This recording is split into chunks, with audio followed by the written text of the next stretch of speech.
I selected him as the recipient of the chocolate cake because I knew he favoured it. You always choose chocolate cake, don't you? Mum warned, concerned about the caffeine content. Ignoring her advice, I swiftly exchanged my cake with Kevin's.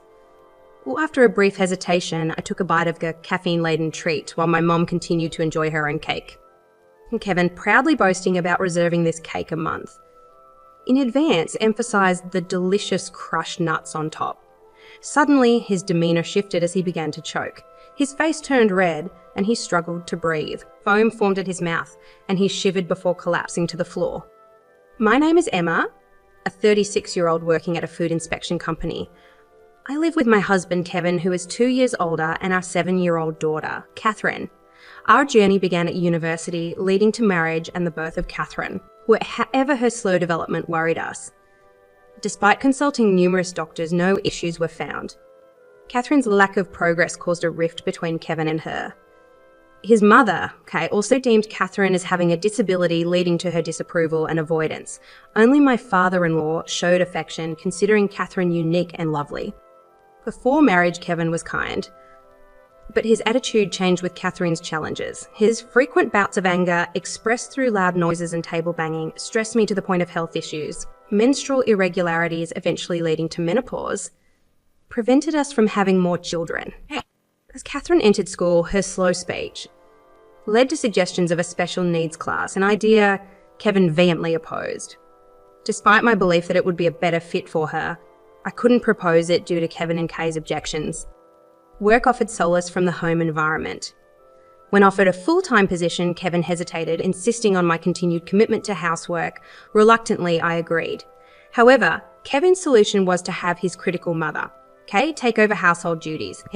After my father-in-law's sudden death, Kevin and Kay's behaviour at the funeral raised suspicions.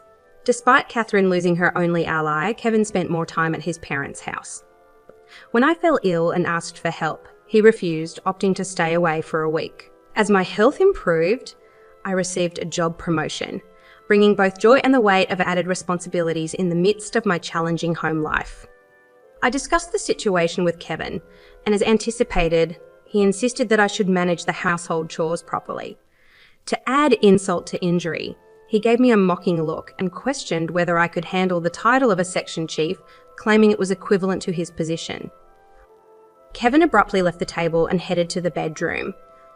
The next day, Kay visited our house and Kevin pointed out the supposed mess, attributing it to my lack of effort in housework. Kay hastily entered, meticulously inspecting everything from the cleanliness of the windows to the folding of the laundry and water stains in the bathroom.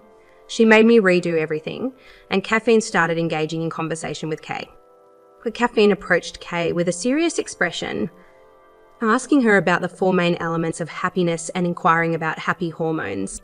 Surprised by Catherine's rapid-fire questions, Kay appeared bewildered. Catherine continued her passionate explanation about neurotransmitters, leaving Kay increasingly perplexed. Eventually, overwhelmed by Catherine's focus, a worn-out Kay went home. On my birthday, Kevin, returning from a business trip, surprised me by buying a birthday cake. A first since our marriage, this unexpected act puzzled me, as Kevin had never bought anything for Catherine or me before. During dinner, he showered me with overly sweet words, apologising for leaving household chores to me and promising to help more. While Kevin's words made me uncomfortable, I didn't want to spoil the moment. After dinner, as I cleared the dishes, Kevin retrieved the cake from the fridge, insisting he would handle it. Although uneasy about his behaviour, I decided to call Catherine to join us. In Catherine's room, she warned me not to eat the cake, expressing urgency in her gaze. Trusting Catherine, I returned to the living room, where she insisted we eat without forks. I realised she had swapped my cake with Kevin's. As we ate, Kevin proudly discussed reserving the cake, and suddenly he began to choke. Kevin collapsed on the floor, showing signs of anaphylactic shock from a buckwheat allergy. Both Kevin and I were allergic to buckwheat, and it was confusing since we were eating cake that shouldn't contain any buckwheat. In a calm voice, Catherine instructed me to call an ambulance. Following her guidance, I hit Kevin's back to help him expel the cake. At the hospital, Kevin's life was saved, and I wondered how Catherine knew something life-threatening would happen. After completing the hospital admission procedures, I returned home. As soon as I arrived, Catherine showed me a candy wrapper she retrieved from the trash. It was a wrapper for cookies made with buckwheat flour, and Corrine explained that it was from the cake box Dad had bought. According to Seren, the seal on the box was half peeled off. And when she checked the kitchen trash, she found a candy wrapper she'd never seen before. Upon researching online, she discovered it contained buckwheat flour. She then reminded me of Catherine's warning, Mom. If you eat that, you'll die. The realization hit me hard. If not for Caffeine's swift action, I could have been the one eating that potentially harmful cake. The thought of being the one on the hospital bed sent chills down my spine.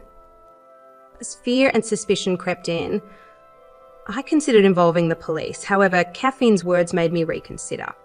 If Dad was the one who collapsed, informing the police might make me a prime suspect.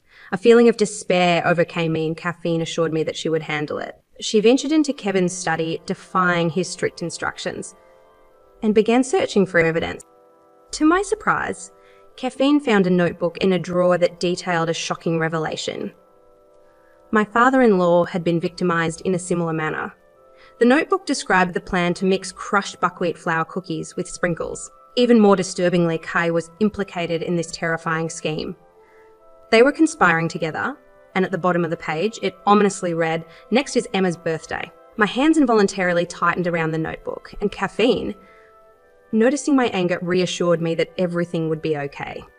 Catherine shook her head regretfully, explaining that the notebook might not be admissible as evidence. If Kevin and Kay claimed it was just fantasy, the case would likely be dismissed. The lack of concrete evidence made me feel helpless, and Caffeine, sensing my frustration, held my hand firmly, promising to find the evidence and protect me, determined to seek justice.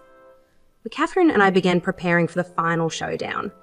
Our plan was to lure Kay into our house under the pretense of learning how to cook Kevin's favourite dish. While Kay taught me in the kitchen, Caffeine discreetly searched her bag and found the buckwheat cookies. With one cookie in hand, we took it to my workplace for a composition test. Several days later, as Kevin was discharged from the hospital, I informed Kay that I was preparing a celebration for his recovery. I asked her to pick him up, and while waiting, Catherine and I prepared his favourite dishes, including the potentially tainted cookie. As Kevin and Kay returned, we welcomed them to the table, where the atmosphere quickly shifted. Kevin whispered something to Kay, and they both seemed puzzled. It appeared that our plan was beginning to unfold, and I steeled myself for the confrontation ahead. As she released the fried chicken she held with her chopsticks, she seemed oblivious to the fact that it slipped from her grasp. The tension in the room intensified as Kevin and Kay refrained from touching the food. Deliberately, I engaged Kevin in conversation, inquiring about the seasoning. "Oh, I guess I can't make it as good as your mother does," he mumbled, glancing down. I responded with my biggest smile, assuring him that the seasoning not only tasted good but also seemed to provide energy. Casually, I mentioned my father-in-law's recommendation of the seasoning, observing Kevin and Kay shivering as if they were cold. Catherine, undeterred, sprinkled the seasoning over their rice. In protest, Kevin swatted away Catherine's hand, expressing concern about adding something suspicious.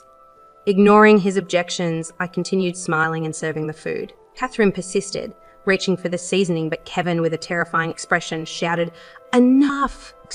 Why are you so scared?" "I just want you and your mum to live longer," I cheerfully retorted, flashing my brightest smile. The atmosphere grew tense as Catherine defied Kevin's warning and sprinkled the seasoning over their rice. The room was charged with Kevin's anger, as he shouted, "Stop putting something so suspicious into it."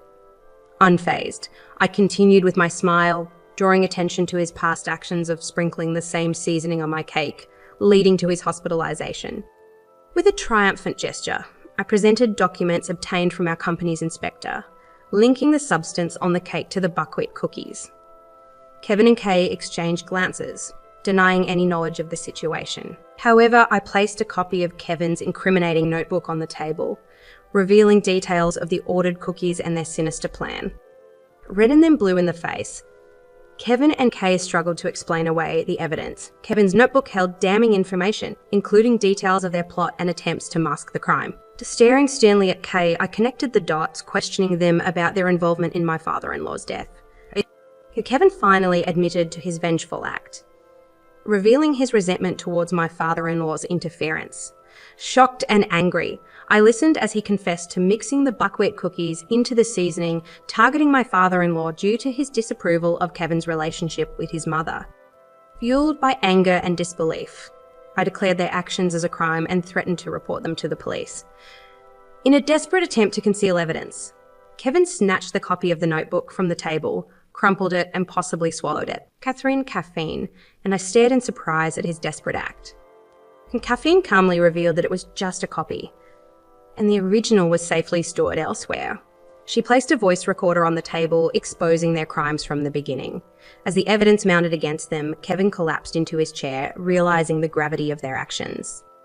With the truth exposed, the police took Kevin and Kay away. Their cries and protests echoed, but the evidence, including copies of the notebook, voice recordings, and purchase history, secured a guilty verdict. The legal proceedings led to my successful divorce from Kevin, who had to pay compensation, along with Kay receiving $660 as compensation. I used a portion to build a grave for my father-in-law, a proper place for mourning. After the trial, Catherine and I reported the incident in front of my father-in-law's grave, seeking closure and justice.